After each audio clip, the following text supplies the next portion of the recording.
اللي الواحد فعلا بيدور على الكاميرا دي بالحلاوه. السلام عليكم ورحمه الله وبركاته، معاكم اسلام. الحمد لله وصلنا ل1000 مشترك بفضل الله ثم دعمكم. طبعا بشكر كل واحد حتى لو دعمني بان هو اتفرج دقيقه واحده، وطبعا شكرا لكل واحد عمل لي تعليق ودعمني فيه، وشكرا لكل اللي عمل لي تعليق واللي ما عملش. بجد ربنا يفرحكم يا رب زي ما فرحتوني. ممكن حد يفتكر ان ال1000 مشترك ده مش كتير، هو فعلا مش كتير، بس بالنسبة لي كتير جدا جدا جدا. ندخل بقى في فيديو النهاردة. في ناس كتيرة بتحتار نشتري فلاج شيب من سنين فاتت ولا تليفون في فئة متوسطة نزل السنة دي.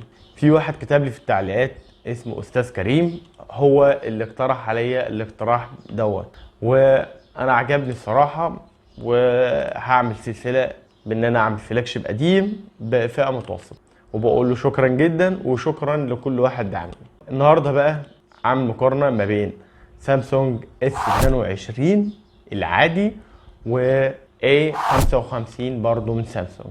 معلش بقى لو طولت في المقدمة، بس كنت لازم اقول الكلمتين دول. بدون بقى كلام كتير ندخل في التصميم. تصميم جاي فريم من الالومنيوم وظهر من الازاز ومحمي من كورنينج جوريلا جلاس فيكتوس بلس الاتنين، والاتنين شكلهم فعلا فخم وهما بيتميزوا بالنقطة دي فعلا، وشكلهم مميز. ولو حد شاف التليفون ده من ظهر بيعرف ان هو من سامسونج. بس الفرق هنا ان الاس 22 بيكون ارفع شوية واخف في الايد عشان وزنه 167 جرام والسمك 67، والايه 55 213 جرام والسمك 8 و2. والجهاز فعلا كواليتي عالية ومتقفل كويس، على ذكر ان هو بقى تقفيله كويس مع التليفونين معهم معيارية المقاومة الماء والغبار، الاس 22 مع الاي بي 68 والاي 55 مع الاي بي 67. يعني المعايرة دي اقل حاجات بسيطة من الاس 22. طبعا انا ما بنصحش لا معاك شهادة ايه تنزل بيها في المية. ننتقل بقى للشاشة. الشاشة في الاس 22 هتكون دايناميك اموليد X2 120 هرتز، تدعم ال HDR10 بلس، والسطوع هيكون 1300 نت، والمقاس هيكون 6.1.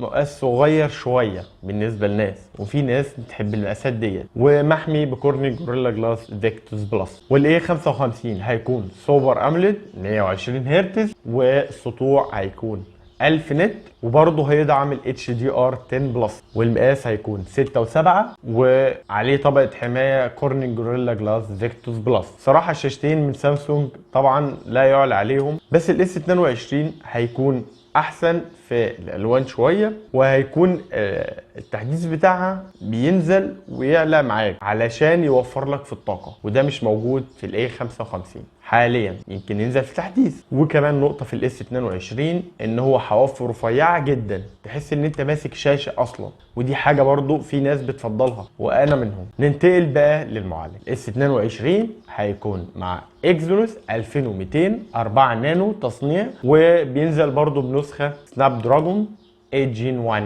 والمعالجات ديت فعلا قويه جدا في الالعاب وكويسه.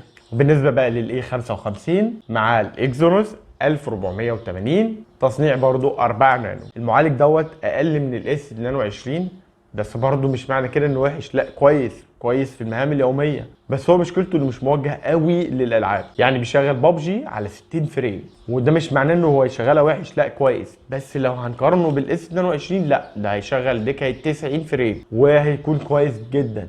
فبالنسبه للمعالجات اللي عايز الالعاب هيروح للاس 22. بالنسبه بقى لنظام التشغيل، نظام التشغيل في الاس 22 نازل باندرويد 12 ونزل له تحديث لحد اندرويد 14، والاي 55 نازل على طول باندرويد 14. والشركه موعده بالاثنين ب4 سنين تحديثات رئيسيه و5 امان، وده معناه ان الاس 22 فاضل له تحديثين فقط. اللي بيحب الاندرويد والتحديثات طبعا هيروح للاي 55 عشان هيكون مدعم للاندرويد الحديث. بالنسبه بقى للرامات في الاس 22 هتكون 8، مساحه التخزين 128 و256، والاي 55 8 و12 جيجا رام وبرضو مساحة التخزين 128 و256.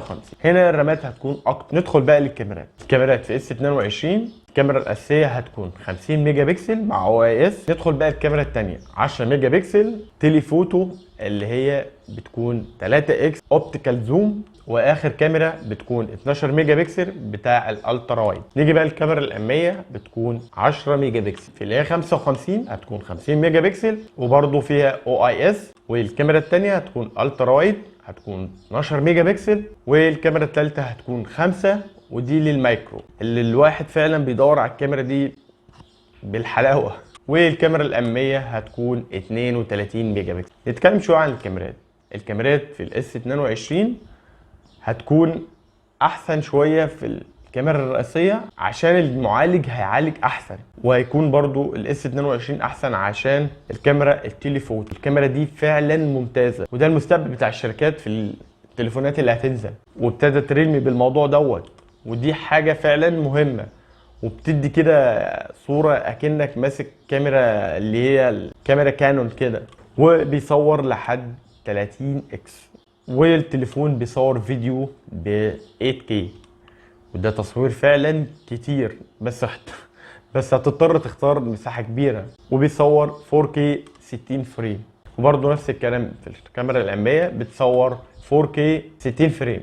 بالنسبه ل A55 التصوير كويس، بس برضه ما زال الاس 22 احسن منه. وبالنسبه للكاميرا الثالثه اللي هي المايكرو كتير مش بيستعملها، بس برضه في ناس بتستعملها. بس انا من وجهه نظري الاهم كانت التليفوتو، والتليفون بيزوم لحد 10 اكس وبيصور في فيديو 4K 30 فريم. وبرضه الكاميرا الاماميه بتصور 4K لحد 30 فريم. طبعا محبي الكاميرات هيختاروا الاس 22. شوف انت بقى من محبي ايه. ندخل بقى في كماليات صغيره كده، يعني مثلا مدخل الكارت الاس 22 ما بيدعمش كارت زي كده خارجي، والاي 55 بيدعم. والسماعات في الاثنين استيريو صوتهم كويس. مدخل السماعات الاثنين مش موجود فيهم مدخل سماعات. بالنسبه بقى للسنسور بتاع المكالمات موجود في الاس 22 ومش موجود في الاي 55، وده مهم لبعض الناس. انا عن نفسي بفضل انه يكون في التليفون. وبالنسبه للبصمه انا مش بذكرها كتير في الفيديوهات، بس انا هذكرها في الفيديو دوت عشان الاثنين البصمات مختلفه. يعني في الاس 22 بتكون التراسونيك وبصمه بصراحه كويسه جدا، انما في الاي 55 بتكون اوبتيكال. وبصراحه سامسونج مش قد كده في البصمات في الفئه المتوسطه، بتكون بطيئه وفي ناس كتيره مش بتحبها. في ميزتين موجودين هقول لك عليهم في الاس 22 اضافيين، ان الاس 22 فيه مايكين عزل ضوضاء، وفي الاي 55 فيه مايك بس. وفي ميزه في الاس 22 ان انت تحول الجهاز لكمبيوتر، توصله على الشاشه ويشتغل الكمبيوتر، ودي مش موجوده في الاي 55. ندخل بقى في البطاريه. وفي البطاريه فيها فرق كبير بين الاثنين. في الاس 22 هتكون 3700، ودي بطاريه قليله جدا بالنسبه للشاشه ديت، مش هتقعد معاك ساعات كتير. تحب الامكانيات الكبيره ومش فارق معاها البطاريه. وتدعم شحن 25 واط، وانا بقول لك تدعم عشان مش جاي في العلبه الشاحن ال 25 واط. وبيدعم الشحن اللاسلكي 15 واط، والشحن العكسي 4.5 واط. في الاي 55 5000 ملي امبير وبيدعم الشحن 25 واط، وبقول برضه يدعم عشان مش جاي في العلبه وما بيشحنش وايرلس. ولو وصلت لحد هنا ما تنساش تصلي على النبي وتشترك في القناه وتدعمني بلايك. ولو عجبك السلسله ديت اكتب لي في الكومنتات انت عايز تعمل مقارنه بين ايه. وشكرا.